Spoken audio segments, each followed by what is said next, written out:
Hi everybody, welcome to the public pitch.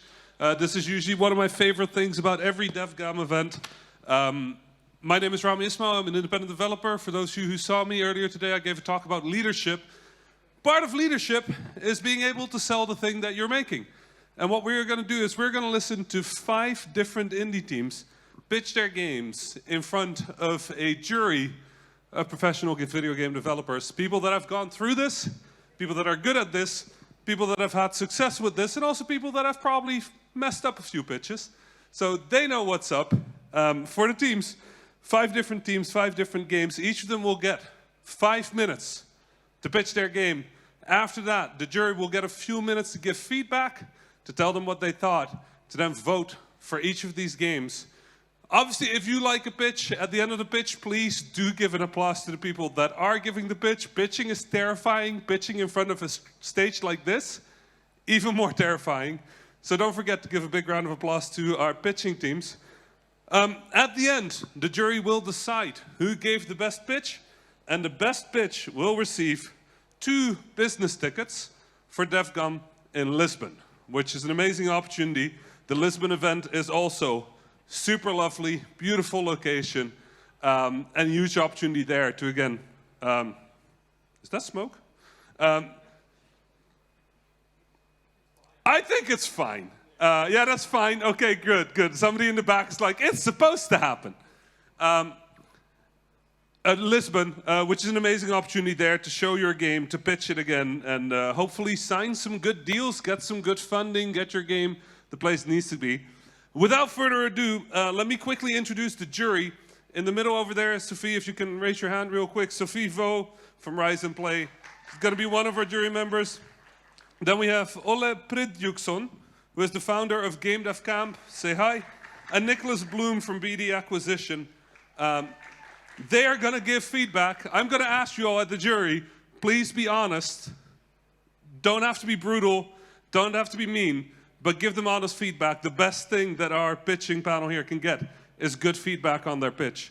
So keep that in mind as we go. Not to make you all more nervous, but I am ready to welcome on stage the first of our pitches, which is Red Raging Wolf by Light Switches with presenter Pavel Jarosz.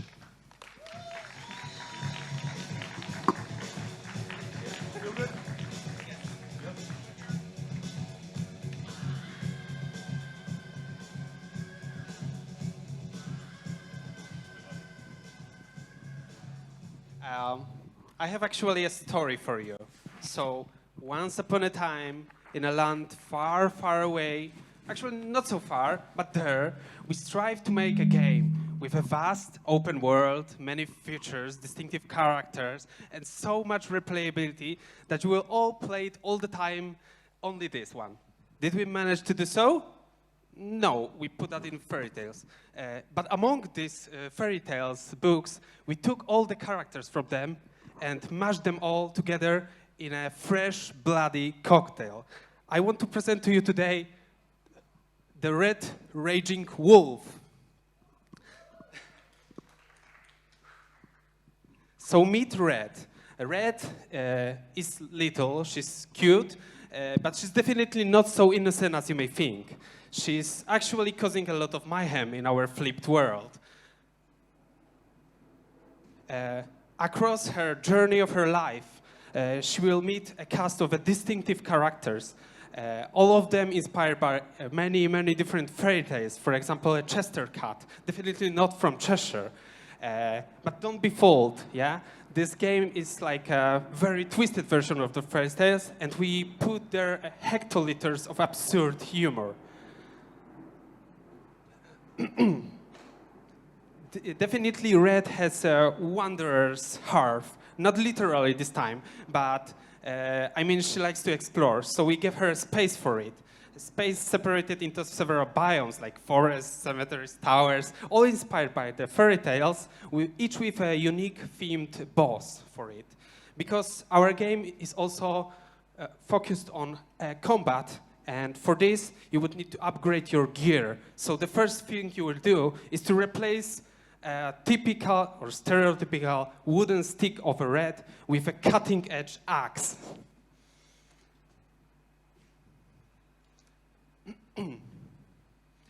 And, but that's not all, of course.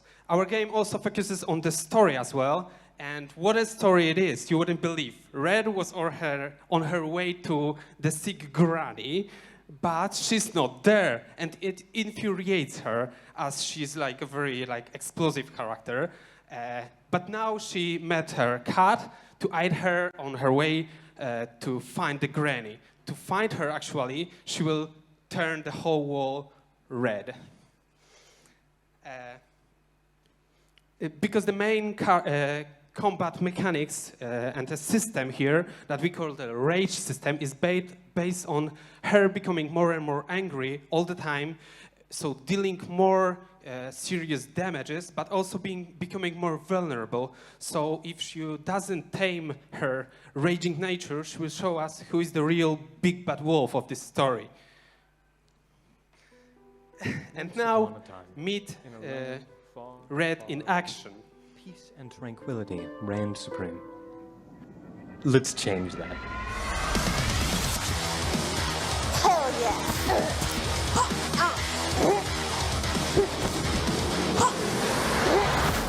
Take that! You can certainly try. Even if I have to tear down this whole stupid world. That's cheating!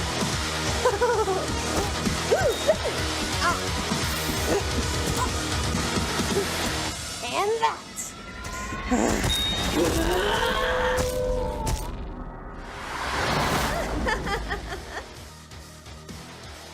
We're all a little mad here.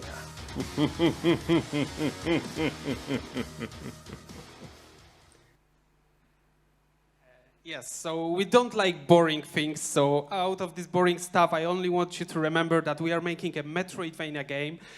It will be beautiful, it will be juicy, and we are targeting mainly the mid-core and hardcore players, but after at least 16 years old. And we are targeting the PC platform and also the Nintendo Switch console. What I want you to know is that we are a team of indie devs, also playing a ton of indie games. We are inspired by many Metroidvanias, but as well as AA, for example, Doom, with the Rage combat system. And what I want you to remember from this story is that we will be focusing on two main things. One will be the juicy combat, and the second will be the twisted story, presented also in a kind of a visual novel style. We have beautiful very talented artists making beautiful backgrounds like out of the fairy tales. So, yeah, that's Red Raging Wolf. That is the gong, and that is the end of your pitch. Thanks so much for first pitch. Well done. Please stay on the stage here. Let's listen to the jury. If they have questions for you, there's a mic to be able to answer them. Let's start just same order I introduced them, perhaps, or does anybody have a big thing they want to say over in the jury? I see Ole. Yeah, I mean, this is my kid. He's from DevGAMM. I'm super biased. I love whatever he does. That's it. Nice. Thank you. That seems like a slightly biased vote, but yes. Okay, let's go for it. Sophie, let's hear from you. Yeah, Pavel, first congrats. You're the first one, and it's not easy, so just for that, you did well. Quick feedback. I think the personal story, the hook was very strong. So you started on a strong note, and to me, it lost a bit the momentum in the middle, where I got lost in detail, and I wasn't sure what to follow. So I lost a bit the key message. So that would be my feedback, maybe to rework. And you were stopped after 5 minutes. You didn't finish, unfortunately. Thank you very much. Yeah, just wanted to add on what Sophie had there. First of all, congratulations on presenting in a not your mother tongue. I mean, that's an additional massive congratulations. Again, the pacing felt a little bit off with the presentation. Started off nice and slow, got a bit mixed up in the middle, and then really had to speed up at the end, where I felt like that's where you really want to end with a bang, make sure that everyone goes away remembering your game. So maybe when you rework it, just try and put some more of the emphasis on that punch at the end. Make sure you got enough time. Obviously, I don't think anyone's going to be giving you a 5-minute hard cap when you're talking to them in public, but yeah, maybe just try and polish that ending off a little bit. I just add to that maybe a tip here. the start, the end, the most important part of the pitch. So the start was great, the end was missing. Work on that. I think one thing that I really like from the feedback that is maybe a good thing to take away is Sophie mentioned this, the key message, right? Like you have a game and it's a very difficult genre that you're in. They're like action platformer, busy genre, lots of competitions. You have your unique selling point, the Red Riding Hood theme, like the very aggressive combat. Those are all great. You have to make sure that throughout the presentation you keep pushing on those things over and over again. One of the things to always remember with a pitch is that usually publishers listen to lots of them. So you having a hyper-violent Red Riding Hood-like character, that's quite memorable. And I think by the end of this, if any of us were like, oh yeah, remember the Red Riding Hood game? Then we'll remember that one. So that was really good. But key message, I think, from the jury, awesome feedback. Really appreciate that. From the jury, can I get from each of you a thumbs up or thumb down on this pitch? Just raise the blue one if you thought it was a great pitch, raise the black one if you think it could be better. And all three members of the jury thought it was great. Big round of applause here for Pavel. Thanks so much. Thank you. And then we'll move on to our second pitch, which is going to be Last Spartan, Glory Over Madness by Batchspieler Production with the presenter Ankit Dillon. Let me see if he can make it to the stage. There he is. Awesome. You two, 5 minutes. And at the end of the 5 minutes, the gong. Good luck. Just to be called by Rami Ismail is good enough. So our game, it's Last Spartan. So I'll first give the rundown of why you should even be listening to this. It's Last Spartan. You follow the story of 300, the movie, and the battle. Right after the Leonidas dies, you're revived by the Greek gods, because you're the last hope. And what the world building invites you in is Lovecraftian mixed with Greek mythos. You're revived because the gods have lost all their powers. The cultists have taken over. You saw that in the Oracle. They had the back ways of doing things. Before that, they will go to Oracle to even get a permission to go to battle. You saw all of that. Now the story continues. To get all of them on board is Darkest Dungeon mixed with Slay the Spire. It's a love child. So you have the Darkest Dungeon world building, exploring the sanity mechanisms, and you have the Slay the Spire, the grind, the card and the decks, but you don't have to be a deck builder or a turn-based strategy player to get into the game because there's no cards. You build your dices.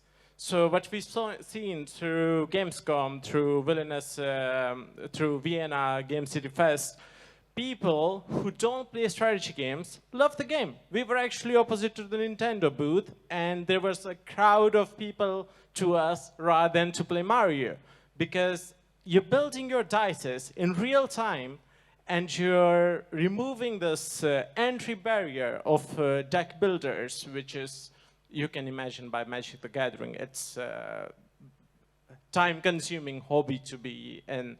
So you're building your dices. You can see actually the in-game screenshots throughout. So you explore this world in 3D maps. You're going through the whole Greece, corrupted by madness and unfathomable horrors. Then you're fighting 300 unique enemies. You never fight the same enemy twice. So in Darkest Dungeon, Slay the Spire, you're fighting the same thing. You have the same, okay, let's do the strategy. No, you have to think on the spot. There's 300 unique. For the first 6 hours, you don't meet the same enemy or the NPC again. So a true roguelite. You never meet the same thing again. For the first 6 hours. Afterwards, of course, we do random. Then, build your own dice. Of course, that's your deck. But what the advantage, of course, it's more appealing, but you control your luck more. So you control the draw of the deck more, because you build your dice. Let's say you have a stun and invincible. You try to spread them out, and then when you re-roll the dices, you get 3 re-rolls. If you have Athena, if you have Ares, you get 2 re-rolls. And you can control the luck more, so your synergies Oh, of course, one thing I forgot to mention. You get to select out of 20 goats, even Cerberus is part of it, not just Hades, to start your ride with, to your journey with. And they both work in synergy with what the deck you have, what the deck you're building, and what the deck you're going to end with. And this allows you to build your own dice with the synergy going on. That's not to focus on slow pace. That's where we build our sanity mechanism. You can't be too slow. After 5 turns, sanity starts waning down. So you have to be more risk, reward throughout that anxiety in you. That's Lovecraftian horror. And the world, I hope it's an amazing world to explore and amazing people to meet in when you guys play it at the Gamescom. So thank you very much. Oh, I have 40 seconds more. Okay. So yeah, why the 300 enemies, why 300 dices, why 300 everything? Because of the homage to the 300 movie and the Battle of the 300. And this allowed us to have a 6 hour of unique content, which I've never seen in any roguelike of the repetition. And all the roguelike and all the roguelites are all based on new content on every run. You can't see the same thing again, because where's the fun? Where's the new strategies on the spot that you have to think? And that's what you present. And that's the end of Ankit's presentation for the last Spartan Glory Over Madness. You had some time left, you kept going. So we're at the finish line there. Jury, what are your thoughts? Sophie first. Yeah, thanks. So what I missed, your name, I couldn't find your name. I think it's a little detail, but you know, you're on stage presenting. Rami said my name. Yeah. But you know, so it's a nice intro. I'm giving feedback. So what I find hard for me to follow was the background. To me, was quite distractive because I was reading the information while listening to you, and 5 minutes can be quite long. So having the structure, using actually the fact that you can have a presentation to support what you say, it's more a better way as an audience to process the information than all at once.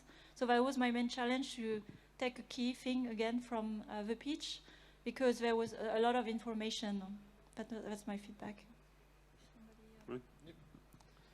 Nicholas. Yes, sorry, thank you. That's me. I felt like you should have maybe split your content into maybe 3 slides, the same way you've got your kind of message throughout there, build your own dice, fight the unique enemies. You could have condensed your paragraphs into maybe 2 or 3 key words and then spoken about the lore behind it instead of, you know, having the full text on screen. Obviously, it's a lot different when you're pitching in front of a crowd and everyone has to see it at the back. I'm sure the people at the back would struggle to read some of that text. So maybe if you just, because you have a brilliant stage presence, good, you know, the way you presented your topic was great, and the flow was good. It just, there was a lot of text on the screen, and as Sophie said, it was a bit distracting. And I'm sure that a lot of the content was missed by some of the people right at the back. So maybe just fewer words and break it up. Thank you so much. You can try the game tomorrow at the 100%. venue. So Ola, any I hope thoughts? to fix those. Yeah, I mean, like, it's a bit more of the same, that like, to the feedback, that like, you have chosen the most complex thing to do. It's like, I mean, usually like people, you know, have slides and everything. Like in your case, you were the slides, you were the content.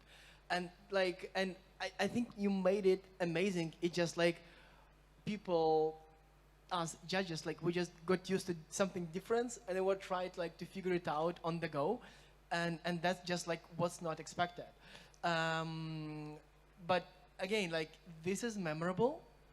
You're different. You're a character. Like it's all amazing. But now something unique I want to say. It's like I come from the startup world, like in a way, and you know, in startup world there is always an ask. So it's like, okay, amazing. What are you asking for? It's like nothing. We are fully funded, fully everything. We are not asking for anything. Then why have we listened to you? To practice my pitching skills. Amazing. We just got a slap on the cheek, right? Nice. Danke. Yeah, good. Let's move on to the next one. And hopefully, maybe, who knows, a business ticket to Lisbon. That would also be nice. On that last presentation, if I could have like one thought, the dice mechanic seems both very simple, but also kind of complex. I think a visual example of how that works would have really helped. I know, who in the audience, just by raise of hand, feels like they understand the dice mechanic? So it could really help with an example or two maybe to sort of like show, okay, what are we talking about? Again, you don't need anything right now, so you're good. But for a future pitch maybe, from me as a piece of feedback, complex mechanics that are simple to explain are not necessarily simple to understand. With that, let's move on to our next presenter. I hope they're ready. Hard to kill by sincerity.ua asset. Presenter Yevgeny Fomin.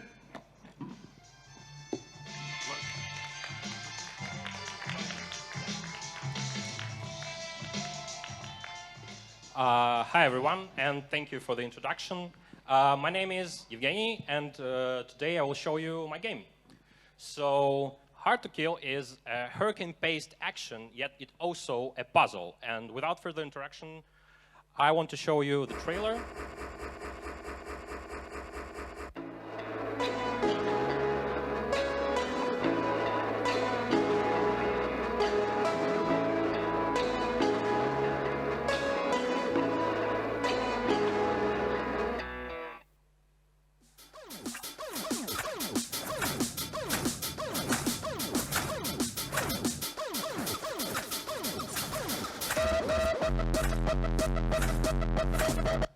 Okay, I think that's enough for the trailer because, you know, the image is so messy.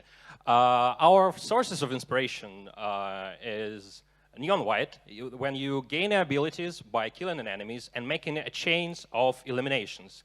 The super hot, when you use bullet time to pause and to think where should you, who should you eliminate next. And of course, Hotline Miami is one-hit death and high-paced music. So, as I said earlier, first-person action meet puzzle to create combat puzzles. And another USP is fully audio-driven narrative. It's unstoppable gameplay flow, no cutscenes, no text, not at all. Some technical information. Our world is an alternative universe where media devices such as radio, TVs, old speakers invade the older timeline to our timeline, and then they broke it.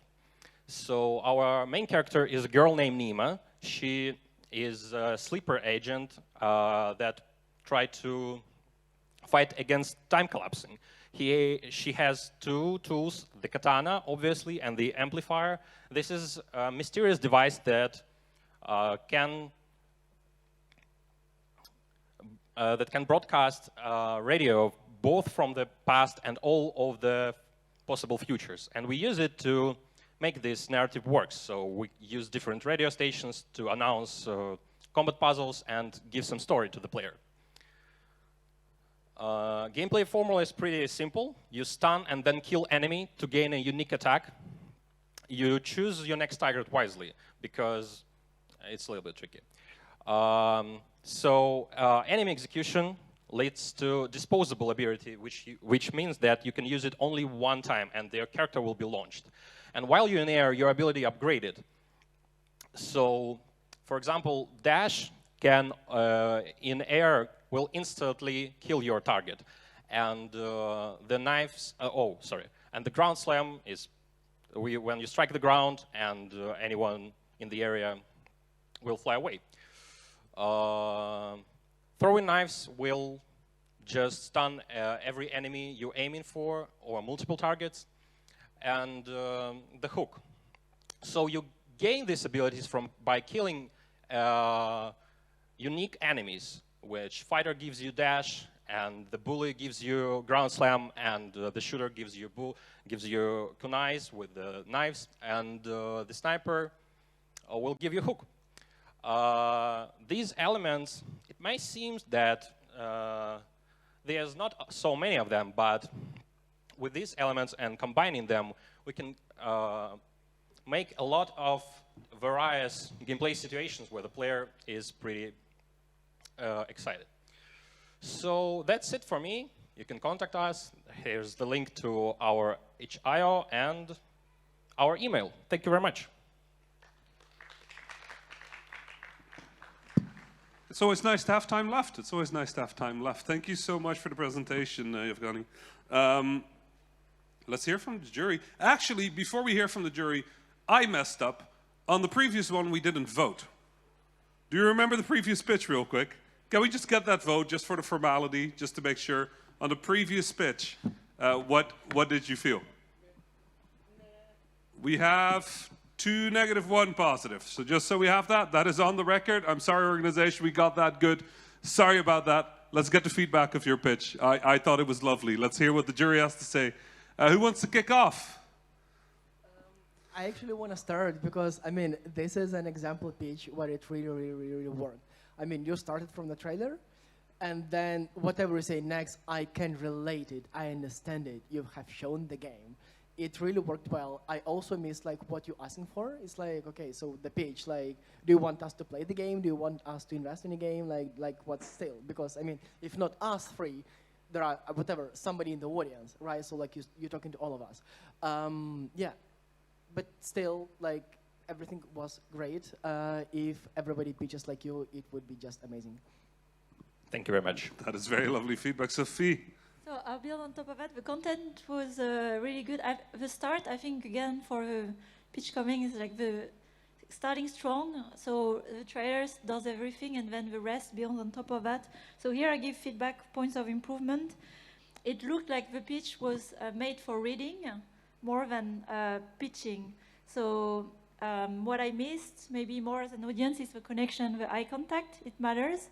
So not reading your pitch, but talking to us and remove the slides that are made for presenting, you know, so you have a pitch ready just for pitching. Thank you. Nicholas? In true ironic fashion, there's always a technical issue, and you took it in your stride, which I think most people have experienced when they're on stage, and so congratulations, that was really good. I also really enjoyed that you included your inspiration. I think a lot of people can resonate with where you were coming from with the game, the art style, the direction. I think that was a really nice ode inside of the pitch itself, and it just carried on that message from the trailer. I knew exactly what the game was about, so yeah, well done. Thank you very much. I thought it was very impressive how you picked up on that trailer not working. It was clearly a very important part of the presentation, but continuing your pitch and sort of like, I saw you sort of catching up on the things you wanted to show with the trailer during the presentation and sort of working on your feet there. That's a really big part of doing a good pitch, is not just being able to pitch what happens, but also being able to catch it when it goes wrong, because it'll always go wrong. My worst pitch, well, not the worst one, but the worst thing that happened during a pitch of mine is I realized halfway through that my shirt was inside out. That will mess up your pitch, but it, you know, managed to finish that one. Jury, from you, the votes this time. That is 3 pluses for this one. Big round of applause for Yevgeny. And thanks so much for pitching. Thank you. Cheers. And then for the next one, we have Oko Tactics by Wise Wing Studio. Our presenter is going to be Pierre Ferrari, who is going to give us a 5-minute pitch, 5 minutes. And then the gong will happen. I'm guessing you want this? Good luck. Hi everyone, I'm very... Shouldn't be... Okay. Hey everyone, thank you for listening to me today. I'm very happy to present my game, Oko Tactics. But first I'm gonna present our team. So we are 2 on this project, myself, which is responsible for the game design and programming of the game, and Tess, which is the artist. So she's responsible for the 3D and VFX. So Oko Tactics is a tactical card game online in 1 versus 1. Each player has card in his hand that he can place on the grid, and each card has effect that may affect other cards, make players draw, etc. Each card is also associated with biomes, 1 or 2 biomes, and each card has a size and a diet. That those properties will be taken into account for cards effect. So here's a little gameplay video. Okay, here's a little screenshot. So the deck building is also a very important part of the game. Players are able to create their own decks based on biomes and strategies. For example, a player may play a cute forest deck with some small animals like a squirrel, and other players may play a tundra deck, very aggressive with tigers and I don't know. Here's the video. My bad.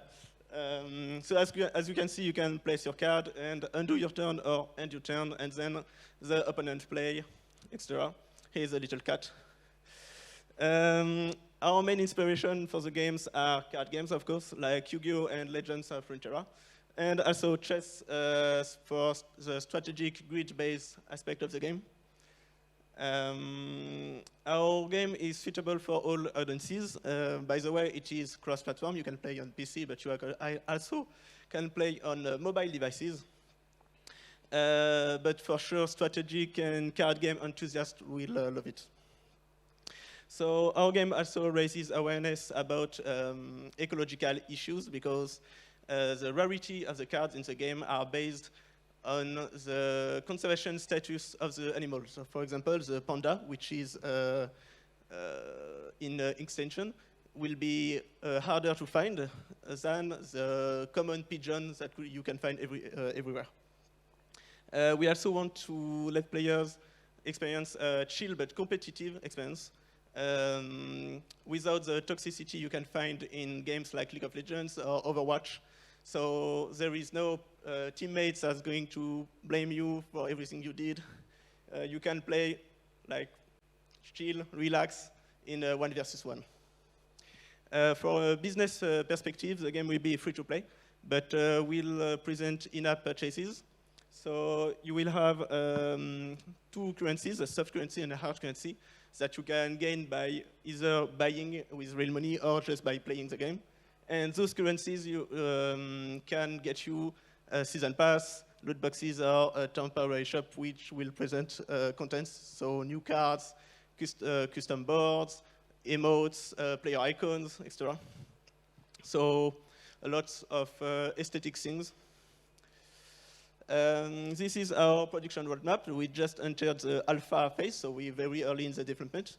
We would like the alpha to last 9 months, and then we will do a closed beta and then an open beta to playtest the game, be sure everything is fine, fix the bugs, and see what players think about the game.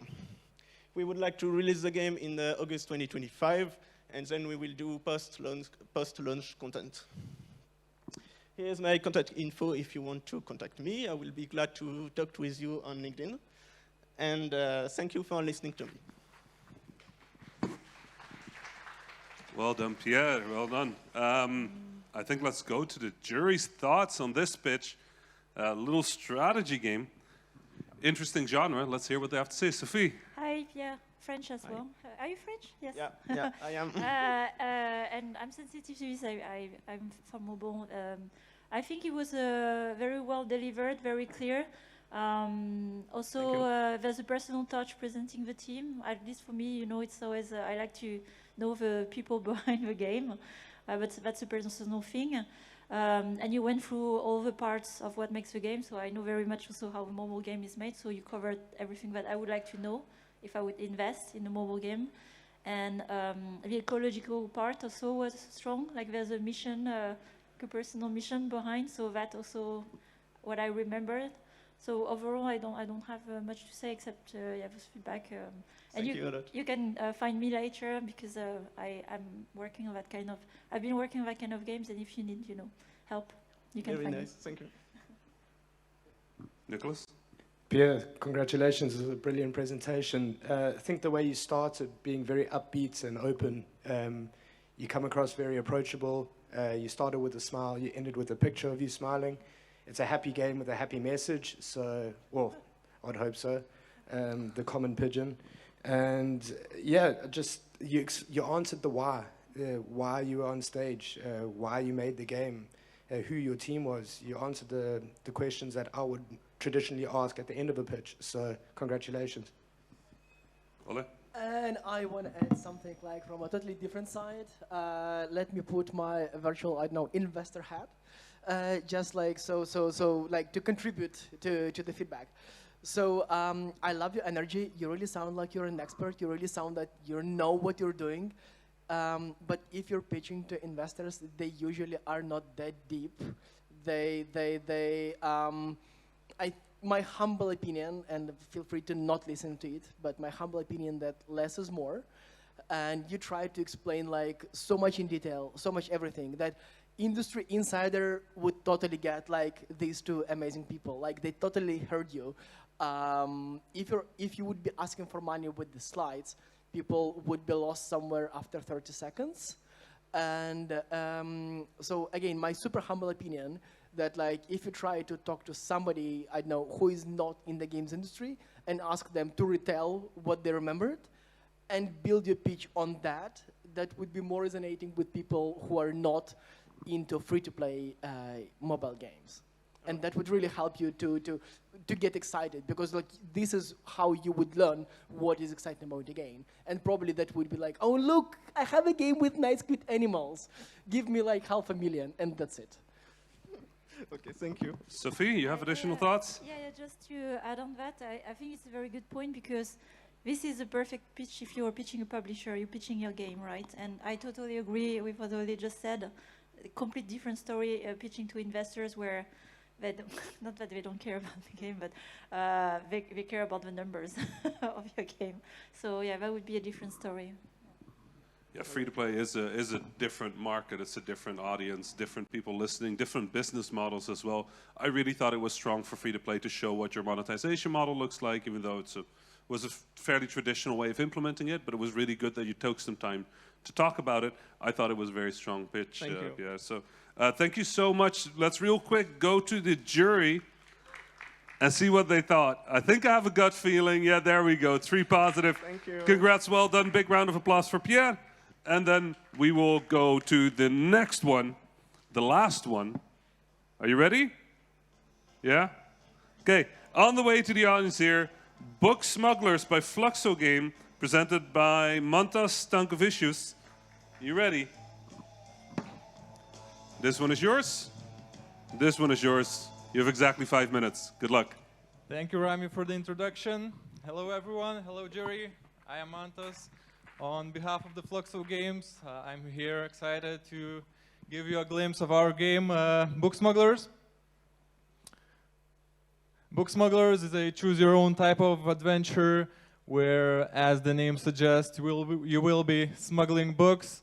You will be risking your life and freedom in order to distribute these banned books to the wider audience.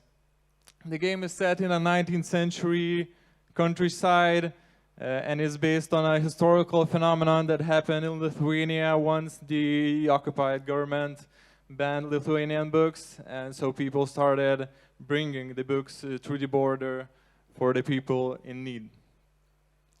The game, as a book smuggler, you will be managing your resources, as your bag has a limited space.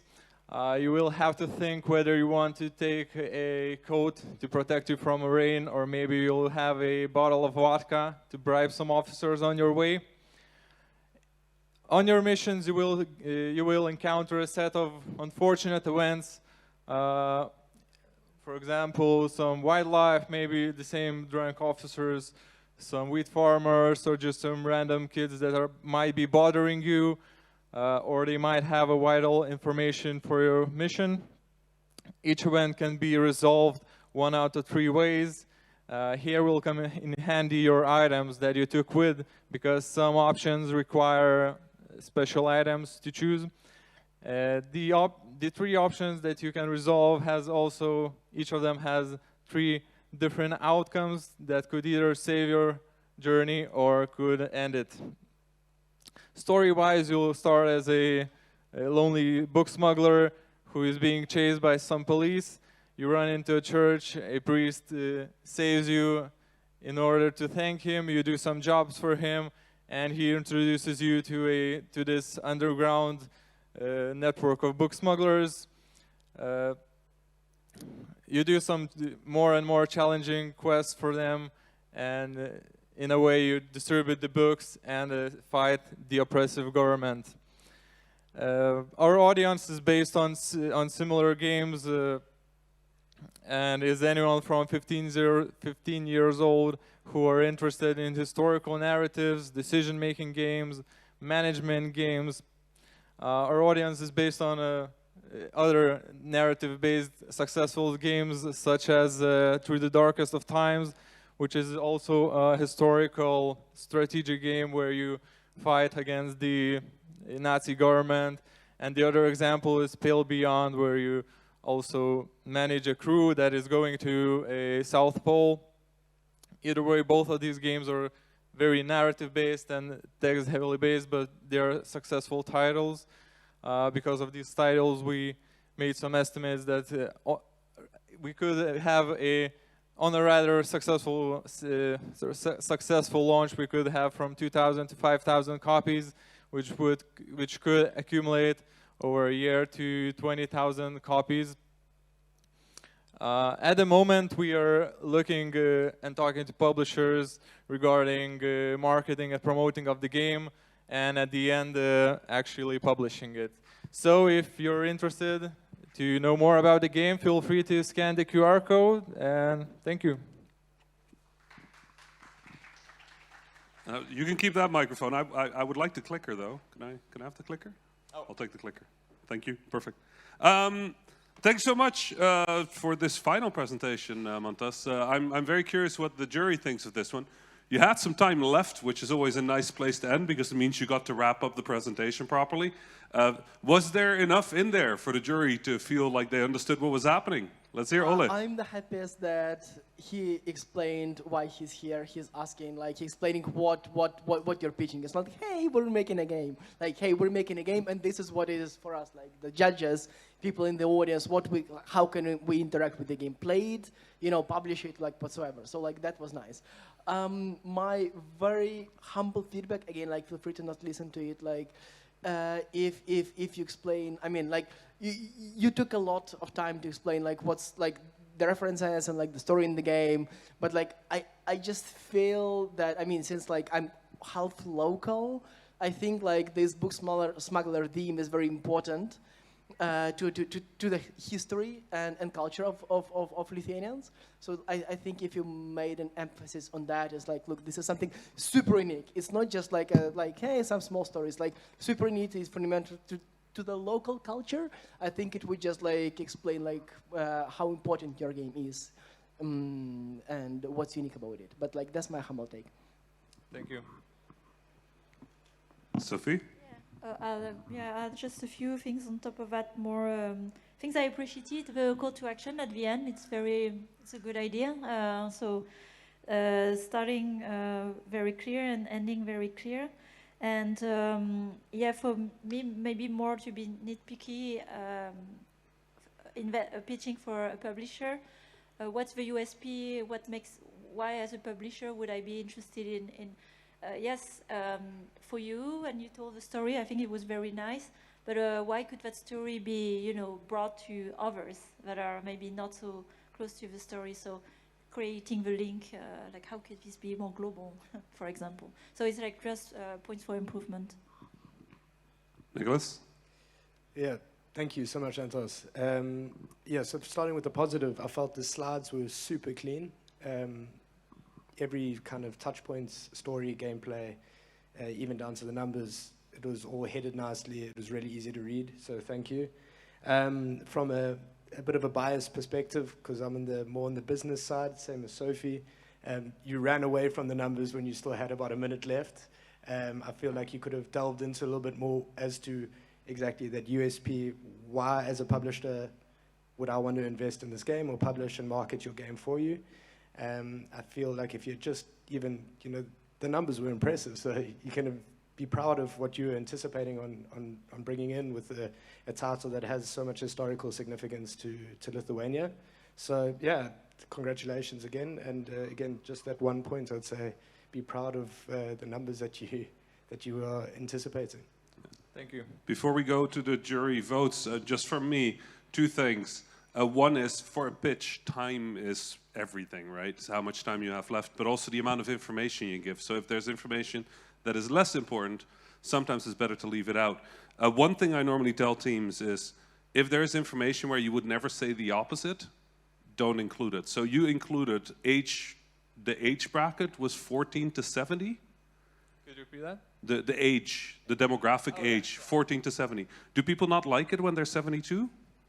Yeah, but that's probably need fixing. So at that point, I would just say, just don't mention it. Like, narrative audience likes it because clearly age is not a thing, and it's just that tiny bit of those seconds that you're using there you could use for something else, like the questions they were asking about, more information on the USB. The other thing on the USB, you know how every slide has like a title? I normally ask teams, like, just imagine if it said comma, and why should you as the publisher give a shit? And answer that question, right? Like, this is the story, why should you give a shit? That makes a huge difference to sort of like the things you touch. I thought overall it was a great presentation. Let's see if the jury thought the same. Jury, 3 votes. Let's see what you think. 3 positives. Congratulations, Mantas. Great work on the presentation. Thank you for the comments. Cheers. And then, right now, I think we're going to go to the jury deliberating about who gave the best pitch. While they do that, I'm going to take a few minutes just to talk through what we just saw. We saw 5 pitches, Red Raging Wolf by Light Switches. Who remembers from the audience, just by raise of hand, who thought that was your favorite presentation? Red Raging Wolf. Just raise of hands. Who thought that was the best presentation we saw? A few folks who thought Last Spartan, Glory Over Madness, was your favorite presentation. Again, raise of hands. Who thought that was your favorite? Hard to Kill by Sincerity. Who thought that was their favorite? You have a few hands there. Jury, don't be swayed by the public opinion. We need the expert vote there. Oko Tactics by Pierre Ferrari. Who thought that was the best pitch? That's also one of the presenters. And finally, Book Smugglers. Who thought that was the best presentation? Okay, and everybody else thought all of them were good? None of them were good? Like, all of them were good. Okay, all of them were good. Lovely. Thanks so much to all the presenters. It is terrifying getting on a stage like this to pitch. All of you did well. Some of you were a little nervous going on stage, but on stage was really hard to notice that any of you were particularly nervous. You did an incredible job. Jury, are you ready? Do you have a verdict on who is going to win? The 2 business sticks? Nope, I have to catch more time. I have to talk more. I'm sorry about that. I would love to shut up and let you all go to the votes, but jury is still talking. On all the pitches, actually, the ask was a thing that kept coming up as a jury thing. And remember that a pitch is a method of communicating information, but it's also story. You're doing storytelling, right? So if you're doing a pitch, it's important to make sure that your pitch has a start, a middle, and an end. And the end usually is the ask. What do you need? So when you're pitching, keep remembering sort of the story that you're telling, why people would want to listen, who you're talking to. And sometimes you might have to adjust. Sometimes you might have to improvise when your trailer stops working. But overall, keep in mind the story. And when you practice a pitch, I think one thing that was really good from all of the contestants we saw today was they did a really good job sort of presenting their pitch in their own style. Like, you would not mistake any of the presenters for the other games. Although I would love to see each of you present somebody else's pitch. Like, I think that would be really funny to watch, really interesting to watch. I think you all did a really good job of sort of embodying the game, which is a large part of this. Jury, I am running out of time. I'm running out of things to talk about. Are you feeling almost ready? Almost ready? Almost ready? Yeah. We got it? We got a vote? Okay.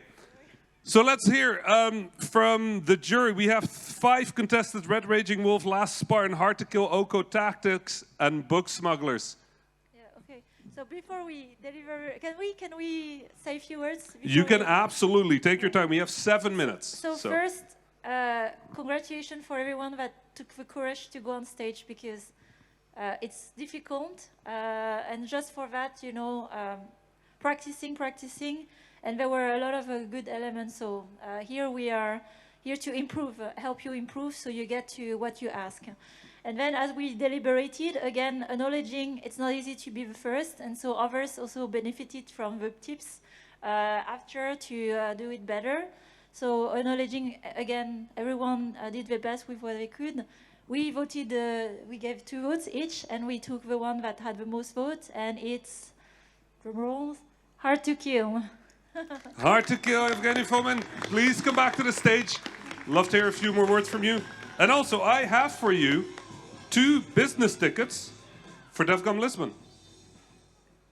There you go. Congratulations. Big round of applause. Congratulations. Some final words from you. Thank you again, Rami. I'd like to thank you, all of you. It's a great opportunity. I will definitely take your advices, and we'll do a better pitch at Lisbon. Thank you very much.